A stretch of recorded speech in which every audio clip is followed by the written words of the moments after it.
আজকে আমরা আপনাদের দেখাবো দক্ষিণ 24 পরগনা গোসাবা ব্লকের আমফান ক্ষতিগ্রস্ত মানুষদের ত্রাণ সামগ্রী বিলি-বন্টনের ছবি। Canning two block Jibantala civil defence ভলেন্টিয়ারের পক্ষ থেকে প্রায় 500 পরিবারের হাতে এই ত্রাণ সামগ্রী তুলে দেওয়া হয়। সিভিল ডিফেন্স ভলেন্টিয়ারের সদস্যরা নিজস্ব মাসিক বেতনের অর্থ দিয়ে এই সাহায্য তারা করে থাকেন। এই সাহায্য পেয়ে এলাকাবাসী খুবই আনন্দিত ও আপ্লুত। সিভিল ডিফেন্সের অন্যতম সদস্য খোকন পিয়াদা বলেন, এই সাহায্য করতে পেরে আমরা নিজেরাই গর্ববোধ মনে করছি এবং আগামী দিনেও এরকমভাবে সাহায্য করতে আমরা সর্বদা প্রস্তুতি আছি। এলাকাবাসী সাহায্য পেয়ে তারা কতটা আনন্দিত বা কী বলছেন আসুন জেনে নেওয়া যাক।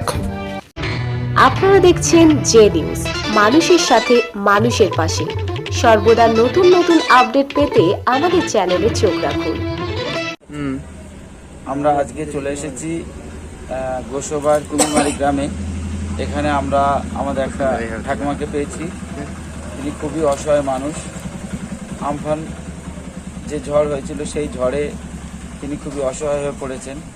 আমরা তাকে দেখতে পেয়েছি এবং আমাদের Canning two block civil defence ওয়ার্কারের পক্ষ থেকে, আমাদের পক্ষ থেকে, সিভিল ডিফেন্সের পক্ষ থেকে তাকে একটি ছোট্ট ত্রাণ সামগ্রী, কিছু চাল ডাল এবং অন্যান্য সামগ্রী যা আছে তারা হাতে দিলাম। ঠাকমা, আপনি যে ত্রাণ পেয়েছেন সেই ত্রাণ পেয়ে দাদু ভাই তোমরা যা দিয়েছো আমি খুবই সন্তুষ্ট। তোমরা এইভাবে সারা জীবন মানুষের পাশে থেকো, এইভাবে করেই দিও। হ্যাঁ, অসহায় মানুষদের জন্য কিছু করো, এটা আমি পেয়েই সন্তুষ্ট খুবই। এবং আমাদের যে এইসব ছেলেরা আছে এরা যে কাজ করে সেই কাজের টাকা থেকে কিছু টাকা বাঁচিয়ে আজকে আপনাদের নিকট এই ত্রাণগুলো তৈরি করে নিয়ে এসছে। আপনি কি এদের এই কাজে সন্তুষ্ট? সন্তুষ্ট তো, যার জন্য বললাম তুমি যে অসহায় মানুষের কাছে আজ দাঁড়িয়েছো, এইভাবেই যতদিন তোমরা বাঁচবে সারা জীবন মানুষের জন্য এইভাবে করো, এটাও আমি তোমাদের আশীর্বাদ করি। তোমরা ভালো থাকবে। আচ্ছা, ধন্যবাদ ঠাকুমাকে। আমরা কথা বলে নিয়েছি ঠাকুমার সঙ্গে। ঠাকুমা সত্যি খুবই অসহায়। এখানে না আসলে বুঝতে পারবেন না। আমাদের যে সক্রিয় সদস্য যারা আছে তাদেরকে আমরা জে নিউজের পক্ষ থেকে আরও একবার ধন্যবাদ জানাই যে এই সমস্ত আমফান বিধ্বস্ত মানুষের পাশে। আমরা আজকে কুমিরমারি অর্থাৎ গোসাবা ব্লকের কুমিরমারিতে এসে পৌঁছেছি। আমরা দেখতে পেয়েছি, সূত্র মারফত আমরা শুনেছি যে এখানকার যে সমস্ত গরিব মানুষ আছে তারা খুবই অসহায় এবং দুঃস্থতার সঙ্গে এখানে বসবাস করছে, দারিদ্রতার সীমার নিচেই বসবাস করছে।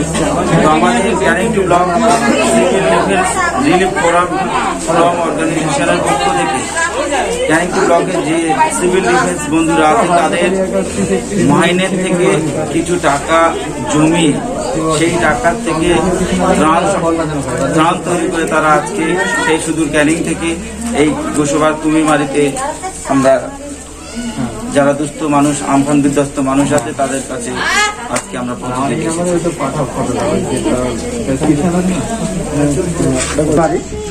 আমরা সরাসরি সেখানকার ক্ষতিগ্রস্ত এলাকার মানুষজনদের মুখ থেকে কিছু সময় নেব। তো প্রথমে বলবো, আপনার নাম কি? আমার নাম কৌশিক। আপনার ব্লক? আমার গোসাবা ব্লক। আপনার এখানে ক্ষয়ক্ষতি কেমন হয়েছে? ক্ষয়ক্ষতি দেখুন, আমফানে ঝড়ে তো প্রচুর ক্ষয়ক্ষতি হয়েছে। অনেক মানুষের ঘর বাড়ি ভেঙে গেছে বা কিছু কিছু নদী বাঁধও ভেঙে গেছে, কিছু কিছু অংশে আপনার জল ফল ঢুকে গেছে, তাতে করে অনেক ক্ষয়ক্ষতি হয়ে গেছে মানুষের। চাষ হওয়ার জমি, আপনার পুকুর, মাছের পুকুর, ঘর বাড়ি, অনেক রকম অনেক ক্ষতি হয়ে গেছে। আচ্ছা, আপনাদের এখানে তারপরে আবার লকডাউন, যার জেরে আমাদের আরো খুব অর্থ সংকটের মধ্যে আমাদের এখানকার মানুষ আমরা আছি। আরেকটু জেনে নেব যে এখানে মানুষজনের জীবিকা কি?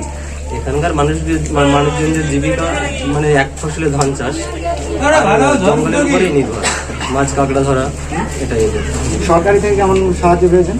সরকারি সাহায্য মোটামুটি পেয়েছি, আর সবাই সবার কাছে তো পৌঁছাতে পারে না, এটাই। আর বিভিন্ন এনজিও থেকে এসে মোটামুটি আমাদের সাহায্যের হাত বাড়িয়ে দিচ্ছে, তাতে আমরা খুবই খুশি বা তাদেরকে কাছে তাদেরকে ধন্যবাদ জানাই। এই যে আমরা আসলাম, আমাদের থেকে আপনারা ত্রাণের সাহায্য পেয়ে কেমন লাগলো? হ্যাঁ, খুবই ভালো লেগেছে, কারণ আপনারা আমাদের বিপদের দিনে আমাদের পাশে আছেন। আর এটাই সবচেয়ে বড় আমাদের পাবনা যে আপনারা এই দূর থেকে এসে আমাদের কাছে ত্রাণ তুলে দিচ্ছেন। সেক্ষেত্রে আপনাদের কাছে অনেক কৃতজ্ঞ আমরা গ্রামবাসীর পক্ষ থেকে। ধন্যবাদ। আমরা সরাসরি শুনে নিলাম। আপনারা দেখছেন জে নিউজ, মানুষের সাথে মানুষের পাশে সর্বদা নতুন নতুন আপডেট পেতে আমাদের চ্যানেলে চোখ রাখুন।